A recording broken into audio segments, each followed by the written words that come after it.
Paradise Papers. ¿Qué tal? Buenas tardes. El Confidencial lo ha vuelto a hacer junto con el Consorcio Internacional de Periodistas de Investigación. Vamos a hablar hoy de más papeles, de más investigación, de más evasión fiscal, de más offshore. Vamos a hablar de Paradise Papers. Vamos a hablar con los periodistas que han conseguido desenmarañar toda la información y vamos a hablar de los datos. Vamos a hablar de qué significa para el Confidencial esta nueva exclusiva. Pero antes queremos saber qué son los Paradise Papers y sobre todo qué importancia tienen. Lo vamos a contar en un vídeo de minuto y medio. Bienvenidos a Paradise Papers, una filtración de documentos que nos mete de lleno en la red profunda de la elusión fiscal. 1,4 terabytes de información recibidos por el diario alemán Süddeutsche Zeitung y compartidos por el ICIJ que van aún más allá de lo que fueron los papeles de Panamá.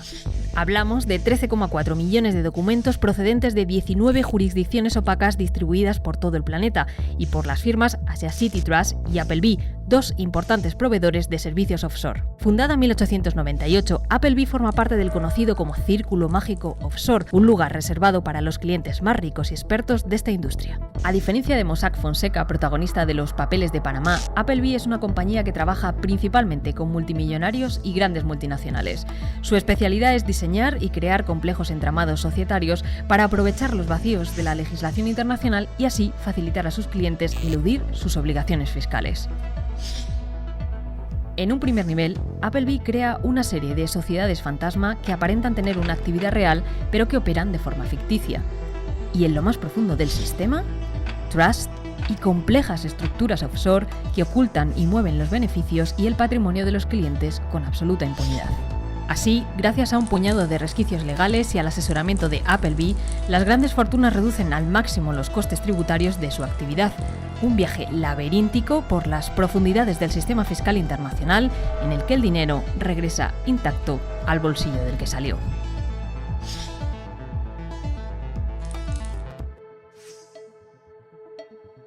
Tenemos a Carlos Hernández, adjunto al director del Confidencial, y a Marcos García Rey, periodista de investigación. ¿Qué tal? Buenas tardes. Buenas tardes. Buenas tardes. Carlos, voy a empezar contigo, porque ¿qué significa para el Confidencial una nueva filtración como esta, tan importante? Pues representa un gran respaldo a la apuesta informativa que ha realizado el Confidencial durante los últimos años por el periodismo de investigación. Poder participar de este consorcio internacional de medios en este nuevo trabajo es todo un respaldarazo al trabajo que hemos venido efectuando. Recordemos que en 2016 el Confidencial, junto a La Sexta, desarrolló todo lo vinculado a los papeles de Panamá, que sin duda fue el gran hito informativo del año pasado.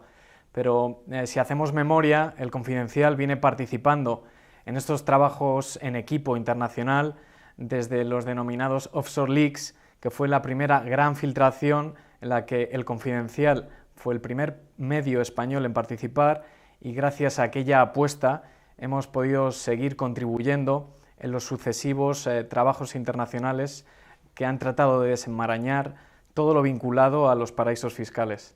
Son informaciones muy importantes, pero vamos a hablar de lo que le importa a la gente. ¿Estas filtraciones luego tienen una consecuencia real? ¿Lo vamos a ver, lo vamos a palpar? Bueno, digamos que nosotros como medio de información contribuimos con un pequeño granito de arena a trasladar a la opinión pública la relevancia que tienen todas las estructuras que no están a la vista de los contribuyentes.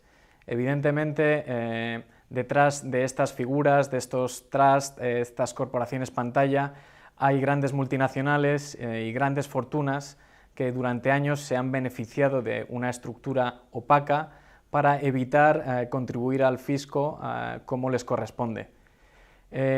¿Hasta dónde llega el impacto de nuestro trabajo? Bueno, no está en nuestras manos, sí en la capacidad de trasladar y poner de relieve la importancia que tiene y sobre todo en unos momentos de coyuntura grave como los que hemos vivido con la crisis, bueno, pues los desajustes que hay fiscales en los países. ¿Quiénes tienen que tomar medidas? Evidentemente los responsables políticos, y esta no es una manera más de contribuir que sensibilizando a la opinión pública y por ende a quienes toman decisiones del sentido que tiene que esto siga funcionando como está haciendo hasta ahora. la pelota está en el tejado de los legisladores y también de los reguladores y supervisores, y nosotros hacemos una llamada de atención que, con el ánimo de que tenga calado en la opinión pública, pues para abrir los ojos ante una situación que por norma pues pasa desapercibida para el conjunto de la población. No solo es el Confidencial el que está en este embrollo, entre comillas, ¿no? Hablábamos del consorcio de periodistas de investigación. Ahí hay una colaboración con el resto de los medios de comunicación muy importantes. No sé si esta es la norma que se va a seguir a partir de ahora, la de colaborar entre medios para sacar adelante información tan importante. Bueno, sin duda, la figura del consorcio ha sido el canalizador de este trabajo en equipo. Digamos que, además de en origen ser quien tuvo acceso a la primera gran filtración de datos, desde entonces ha desarrollado un papel de coordinador, de agente coordinador entre los medios que hemos participado, y ha contribuido y nos ha ayudado a valorar el sentido que tiene el trabajo en equipo. Dado que son filtraciones de dimensión global, hay una parte del trabajo que no se puede asumir de forma individual. A pesar de que cada uno ponemos énfasis en los protagonistas vinculados a nuestros países, sin duda hay una parte de trabajo que no se ve, que responde a la unión de esfuerzos y de recursos para poder sacar adelante la ingente cantidad de trabajo que hay detrás y que permite llegar hasta días como hoy con esta publicación coordinada para tener un impacto global en tiempo real de forma coordinada. A título personal, desde el Confidencial, pues evidentemente es un gran honor poder participar y poder asociar y vincular nuestro nombre a medios como el New York Times, BBC, Guardian, Le Figaro, porque nos pone a la altura y el prestigio de cabeceras históricas y demuestra cómo medios digitales nativos como el Confidencial, de breve pero aguerrida historia informativa, pueden estar a la altura de hitos informativos como este. Marcos, tú sabes muy bien de ese trabajo, porque la gente ahora mismo está viendo la información, pero ¿qué hay detrás? Desde que empieza la filtración, desde que el diario alemán consigue esa información hasta lo que estamos viendo hoy, ¿cuánto tiempo ha pasado? Pues ha pasado justo un año en que el Süddeutsche Zeitung, que es un periódico alemán de Múnich, recibe la filtración, luego la comparte con el resto de medios, con el Consorcio Internacional de Periodistas de Investigación, y es a comienzos de 2017 cuando nos ponemos a trabajar en analizar y poner en contexto esa ingente información. Es un año de trabajo que vemos ahora. La gente ya conoce los papeles de Panamá, sabe qué consecuencias tuvo y cómo revolucionó un poco la agenda política, como decía Carlos, pero ¿qué diferencias o qué semejanzas hay con aquellos papeles? La principal diferencia es que los 11,5 millones de documentos de Panama Papers provenían de un bufete de abogados de Panamá, exclusivamente, de Mossack Fonseca.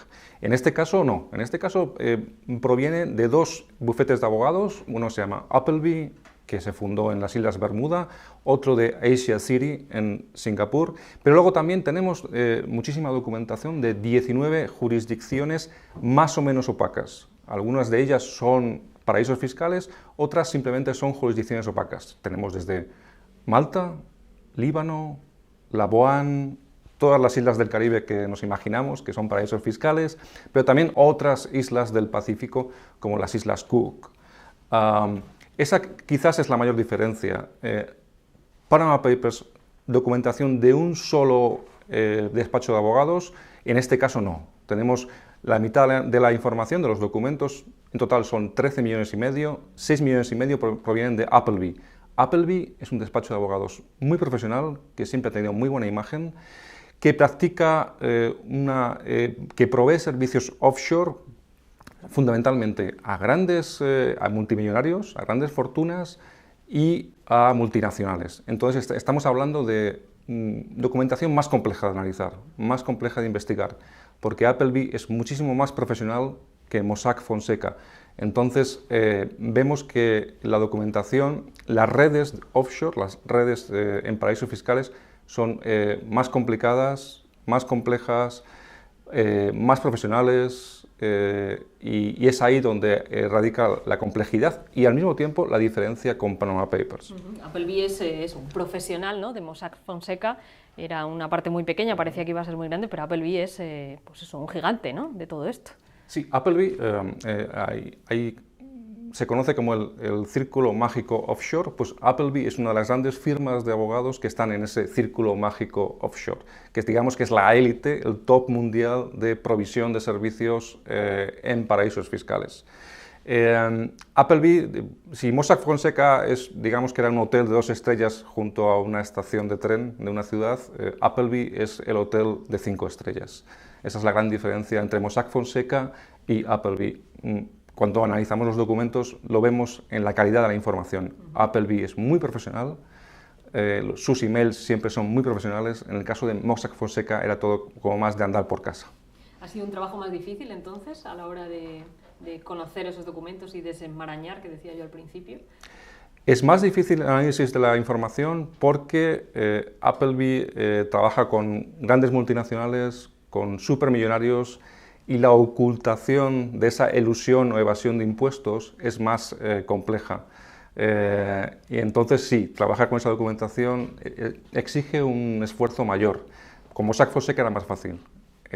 Había más malos malotes, la información que corría entre los diferentes agentes de Mossack Fonseca en las diferentes jurisdicciones era más de andar por casa, era más simple, más sencilla, y entonces los emails eran mucho más fáciles de analizar, por ejemplo. Hablemos de datos. ¿Cuánto dinero se mueve en paraísos fiscales al año, por ejemplo? Las últimas investigaciones más serias las ha llevado a cabo un economista de la Universidad de Berkeley, en California, que se llama Gabriel Zucman. Él habla que de cada año 600.000 millones de dólares de grandes multinacionales acaban en paraísos fiscales.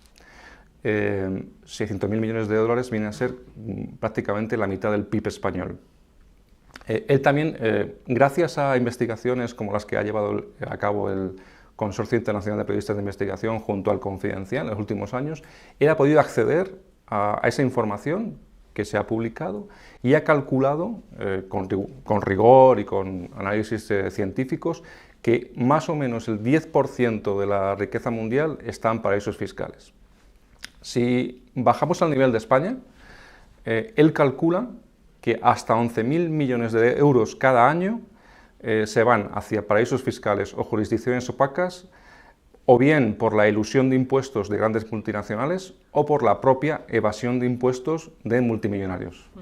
Estamos hablando de cifras muy altas. Nos vamos a quedar con Marcos porque vamos a hablar de los nombres. Hay nombres internacionales, pero hay también algún nombre nacional. Xavier Trias, exalcalde de Barcelona y, como desvelan los Paradise Papers, beneficiario de un trust offshore que presuntamente habría utilizado para ocultar parte de su patrimonio en Suiza entre al menos 1994 y 2008. Su nombre aparece junto al de sus padres, los titulares, y sus hermanos en el trust con el que la familia controló activos alojados en la sucursal helvética de RBS, la exclusiva filial de banca privada del Royal Bank de Escocia. El trust presuntamente les habría servido para controlar fondos depositados en la oficina de RBS en Ginebra a través de una sociedad instrumental con domicilio en las Islas Vírgenes Británicas, un archipiélago del Caribe considerado uno de los mayores agujeros fiscales del mundo. Una estructura que habría funcionado mientras Trias era ministro de Sanidad catalán, ministro de Presidencia, diputado y concejal en Barcelona. Marcos, Xavier Trias, siempre ha habido una sospecha no fundada de que tenía dinero en paraísos fiscales, ¿no? Siempre hemos oído su nombre, ¿no? Ha habido publicaciones que no han sido del todo contrastadas por colegas.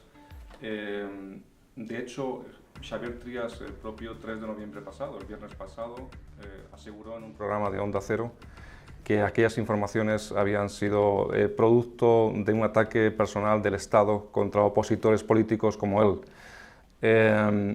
Sí, siempre ha habido sospechas, a veces infundadas, de que Xavier Trias tenía patrimonio o cuentas en el extranjero, pero nunca se había demostrado. ¿Y qué pasa ahora? ¿Qué podemos decir o qué posible implicación tendría ahora en estos Paradise Papers? Los Paradise Papers nos abren nuevas ventanas hacia la posibilidad de que realmente Xavier Trias haya podido tener o tenga patrimonio en el extranjero. Sabemos de cierto que un trust o fideicomiso de su familia estuvo vigente hasta el año 2008 en que falleció su madre. Ahí están sus 12 hermanos y un sobrino, más los que eran los titulares de ese trust, sus padres. Sabemos que ese trust tenía asociado una compañía que está en Islas Vírgenes Británicas, que se llama Highgate Partners, y que estuvo activa desde el año 2000 hasta el año 2013, es decir, hasta hace recientemente poco. Sabemos que hay un banco que se dedica a clientes privados, a clientes millonarios, que se llama Coutts, que también estaba asociado a esa sociedad en Islas Vírgenes Británicas y que también estaba vinculado de alguna forma a ese trust familiar de los Trias. En conjunto sabemos que, en general, sabemos que cada trust o fideicomiso en estos paraísos fiscales siempre tiene asociados patrimonio, sociedades que gestionan ese patrimonio y cuentas bancarias, una o varias cuentas bancarias. Hasta ahí podemos llegar con lo que sabemos de Trias. Seguramente sabremos más en los próximos días y gracias a las investigaciones del Confidencial y La Sexta. Seguiremos muy atentos, Marcos, muchas gracias y enhorabuena por el trabajo. Vamos a seguir desvelando nombres internacionales en este caso, el del hombre que ha puesto patas arriba la política norteamericana, el de Donald Trump. Los Paradise Papers se cuelan en la Casa Blanca. Esta investigación internacional que publican en exclusiva El Confidencial y La Sexta merodea por un estrecho círculo de asesores, donantes e incluso miembros del gobierno de Donald Trump. El más relevante es el caso de Wilbur Ross, el actual secretario de Estado para el Comercio de Estados Unidos. Ross aparece en la documentación por sus acciones en la naviera Navigator, que ha ocultado a través de una red de sociedades en las Islas Caimán. Pero esta actividad offshore esconde además sospechosas relaciones con Rusia, lo que no ayuda a mejorar la situación del Russiagate. Navigator, de la que Ross controlaba un 31,5% en 2016, tiene entre sus clientes más ilustres a la petrolera Sigur, propiedad de Kirin Samalov, yerno de Vladimir Putin, y de Gennady Timchenko, un oligarca del sector de la energía muy relacionado, como no, con Vladimir Putin. Estas revelaciones sobre Ross, que como secretario de Estado de Comercio puede influir en la política comercial estadounidense, pueden llegar a plantear un grave conflicto de intereses.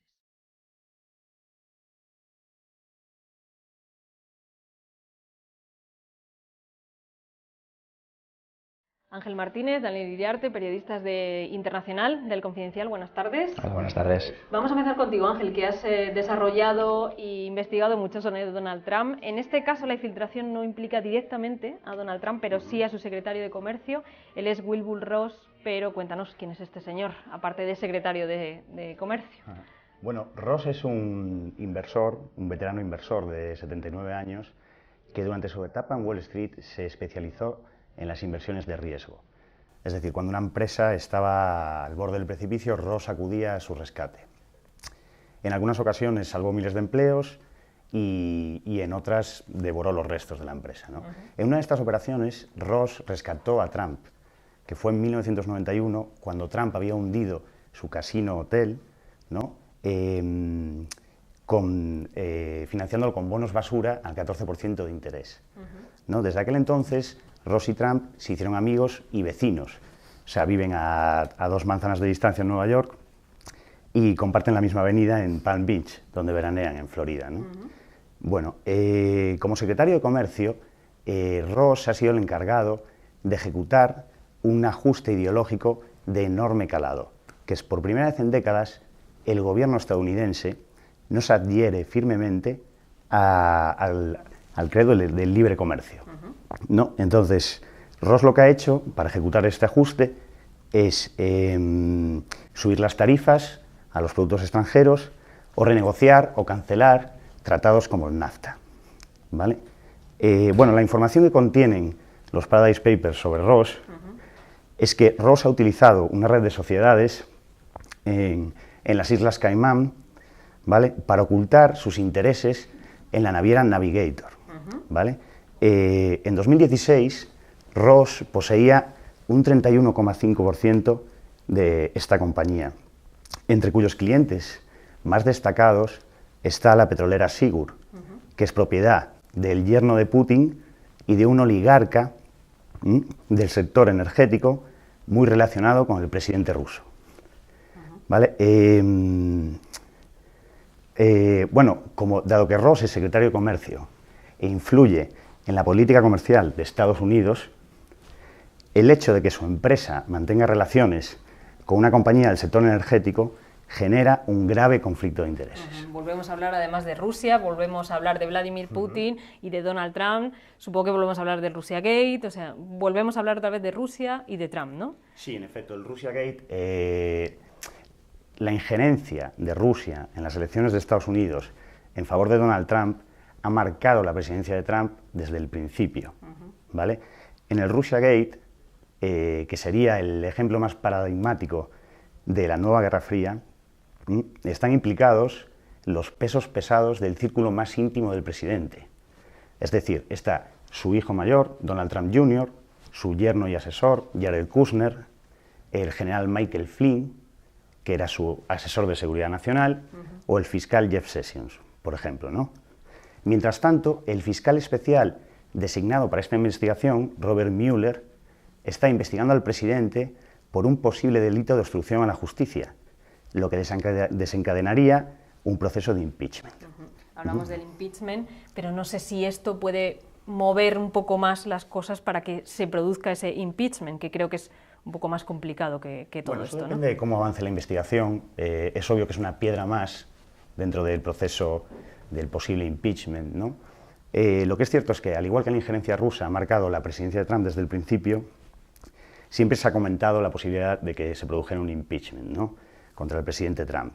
Y en este debate es clave una definición que realizó Gerald Ford en 1970, cuando todavía era congresista, que viene a decir que un delito de impeachment es cualquiera que una mayoría de la Cámara de Representantes considere que lo es en un momento dado de la historia. Es decir, que aunque la base es legal, es jurídica, perdón, el proceso es fundamentalmente político. Entonces, dentro de este debate, muchos expertos están discutiendo si la injerencia, la coordinación entre Rusia y el equipo de campaña de Trump sería un delito castigado con impeachment, ¿no? Bueno, la mayoría sostiene que dentro de esta categoría solo entran las faltas cometidas cuando tú ya has jurado el cargo, cuando ya ocupas el cargo, ¿no? Y otros creen que conjurarse con un poder extranjero para ganar unas elecciones es un hecho de tal gravedad que si se demuestra que Trump está implicado, y no solo su entorno, si se demuestra que el presidente Trump está implicado, esto justifica incapacitar al presidente, ¿no? Entonces, según la definición de Ford, estos últimos tienen razón. Podríamos ver si se produce o no. Gracias, Ángel, porque vamos a desvelar el último nombre de hoy, muy cerca de Estados Unidos. Vamos a desvelar el nombre del primer ministro canadiense más mediático de los últimos años, de Justin Trudeau. Así de contundente se mostraba el primer ministro de Canadá, Justin Trudeau, hace tan solo unos meses. Ahora, gracias a las informaciones reveladas por los Paradise Papers, se ha podido saber que uno de los mayores donantes de su campaña estaría enviando fondos de su empresa a una sociedad offshore en las Islas Caimán. Se trata de Stephen Brofman, amigo íntimo del dirigente y quien durante un evento de recaudación de fondos para la campaña de Trudeau consiguió más de $250.000 en menos de 2 horas. La empresa de Brofman, Claridge, está conectada a una sociedad offshore de $90 millones llamada Colbert Trust, la cual fue fundada y creada en 1991 por el padrino de Brofman, Leo Colbert, quien por entonces ostentaba el cargo de senador por el partido de Trudeau. Las conexiones entre ambas sociedades son evidentes. El mismo Colbert presidió Claridge durante sus primeros años de funcionamiento, aunque no fue hasta 1997 cuando Brofman se hizo cargo de la empresa, el mismo año en el que envió a la sociedad de Islas Caimán $5 millones. Si bien es cierto que tener una sociedad offshore no es un delito en sí mismo siempre y cuando se declare.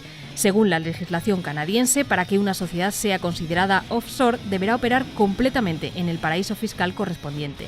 Sin embargo, muchos de los 5.000 documentos que Paradise Papers ha sacado a la luz sobre Colbert Trust revelan que muchas de las decisiones de la sociedad fueron tomadas en suelo canadiense y no en las Caimán. Este hecho apunta a que tanto Colbert como Brofman podrían haberse ahorrado millones de dólares en impuestos desde 1997. The system we have right now encourages the wealthy to pay less tax. That's wrong, and we're going to change it.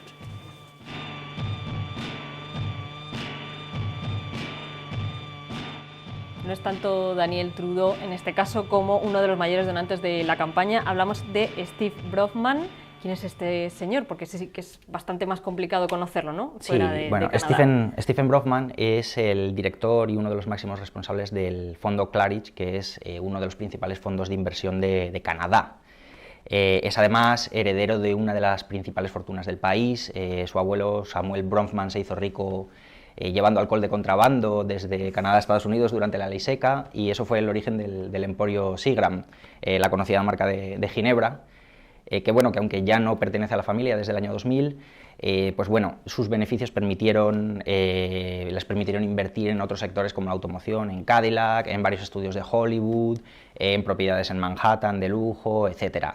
Entonces, paradójicamente es una persona que no es demasiado conocida en Canadá fuera de los círculos de la beneficencia, donde sí es un personaje bastante activo. Pero bueno, lo que aquí nos interesa es que era el responsable de finanzas de la campaña de Trudeau. Entonces, como tal, es probablemente el responsable de haber convertido a Justin Trudeau en primer ministro de Canadá. Desde su llegada a la campaña, la recaudación prácticamente se duplicó, y sin duda eso ha sido lo que permitió a Trudeau viajar por todo el país y llegar a electores a los que de otra manera sin duda no habría llegado. ¿Sería fácil decir a lo mejor que la campaña de Trudeau ha sido financiada con dinero offshore?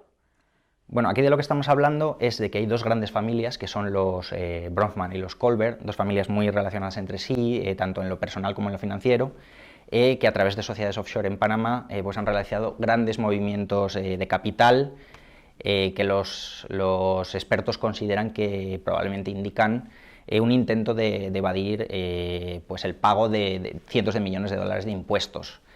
Entonces, realmente no hay nada que implique directamente ni a la familia Trudeau, ni podemos decir que haya dinero negro financiando la campaña de Trudeau. Más bien la responsabilidad es política, ¿no? Trudeau ha sido un político que ha sido bastante vocal en la crítica de la evasión fiscal.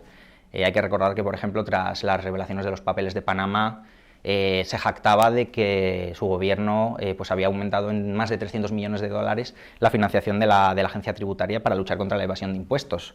Entonces, el hecho de que se descubra ahora mismo, según los Paradise Papers, que su jefe de finanzas y uno de los principales contribuyentes a su partido, todo indica que es un evasor fiscal, obviamente tiene consecuencias políticas. No tanto a lo mejor de que pueda dimitir, pero sí a lo mejor que merme su buena imagen fuera del país y también dentro, ¿no? Es el eterno político bien visto fuera, ¿no? Supongo claro, que eso le afectará, ¿no? Que en otros países a lo mejor un escándalo así no tendría tanto impacto, pero Canadá es un país que valora mucho la responsabilidad política y la transparencia. Entonces yo creo que va a depender todo un poco de cómo lo maneje el propio Trudeau, ¿no? Si consigue desvincularse de Bronfman, lo cual no va a ser fácil, porque Bronfman, tanto él como el propio Bronfman han asegurado en varias ocasiones que son amigos cercanos, y sus familias han compartido espacios, han compartido celebraciones y demás. Si lo consiguiera, de alguna manera probablemente es posible que hasta salga reforzado, pero de lo contrario habría dimisiones políticas en el gobierno de Trudeau, probablemente habrá consecuencias. Trudeau es verdad que es un político que tiene una imagen que parece perfecta, ¿no? Es joven, es guapo, lidera un programa progresista que gusta a los electores jóvenes, está a favor, por ejemplo, del multilateralismo, de la acogida de refugiados, de la reducción militar, de la presencia militar de Canadá en el extranjero, etc. O sea, es prácticamente lo contrario que el presidente Donald Trump, ¿no? E incluso en los casos en los que su imagen, porque a veces pasa un poco con estos políticos, ¿no? Que muchos electores quieren ver en ellos, quieren que sean como a ellos les gustaría. Entonces se le ha criticado, por ejemplo, su alianza con las compañías energéticas, que es uno de los pilares económicos de Canadá. Pero incluso en ese caso, al final, Trudeau ha conseguido salir bien parado, ¿no? Al final ha conseguido que lo que parecía, según sus críticos, una muestra de hipocresía, porque él se define como ecologista, pero está haciendo una alianza con las petroleras, al final haya sido visto como una muestra de pragmatismo, ¿no? Entonces yo creo que va a depender todo de cómo se maneje en los próximos días, así que la respuesta la veremos esta misma semana. Estaremos muy atentos a Trudeau. Gracias, Daniel, gracias, Ángel. Pues ya lo han visto, Justin Trudeau, Donald Trump, Xavier Trias, aquí en España son solo algunos de los nombres que estamos desvelando hoy y que vamos a seguir desvelando, así que os emplazamos a que sigáis muy atentos al confidencial.com, a nuestra portada, pero también a nuestra app de móvil, no solo hoy, sino en los próximos días, porque hay un duro trabajo detrás que se irá viendo a lo largo de todas estas semanas, y sobre todo que compartáis la información a través del hashtag Paradise Papers. Muchas gracias y buenas tardes.